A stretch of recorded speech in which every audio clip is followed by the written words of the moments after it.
নমস্তে, সদাবৎসরে মাতৃভূমে বন্ধুরা, টিএনএন অরিজিনালে আপনাদের সবাইকে স্বাগত।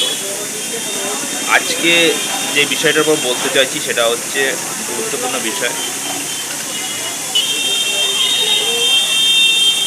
যে আগামী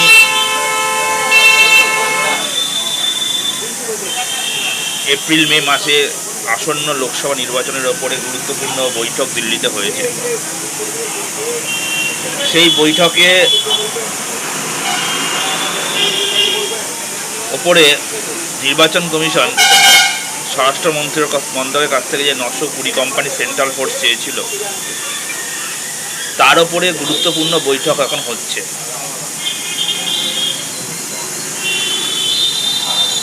এই বৈঠকে স্বরাষ্ট্র দপ্তর 920 কোম্পানির থেকেও বেশি, হয়তো 1200 কি 1300, দরকার বলে তার থেকেও বেশি সেন্ট্রাল ফোর্স দিতে পারে, ইচ্ছুক আছে। তার জন্য গুরুত্বপূর্ণ বৈঠক দিল্লিতে হয়েছে। গত বিধানসভা ভোটে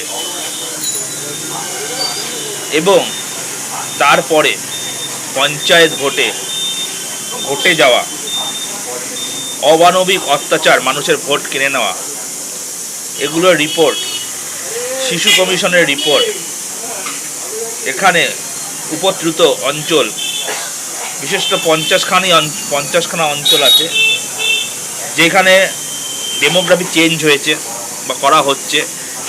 মুসলিমদের ভোট দেওয়ার মাধ্যমে এখানে ভারতের রাজ্যটার সঙ্গে একটি বিমাত্রিক সুলভ আচরণ করছে মমতা ব্যানার্জি। সেটা রুখতে নির্বাচন সুষ্ঠুভাবে করার জন্য বিশাল পরিমাণে সেন্ট্রাল ফোর্স দাবি করা হচ্ছে, যেটা মনে হচ্ছে 9 থেকে 10 দফার ভোট পশ্চিমবঙ্গে হবে। তার জন্য যে প্রিকশন নেওয়া দরকার, পূর্ব পরিকল্পনা করা দরকার, সেটা ইলেকশন কমিশন করছে।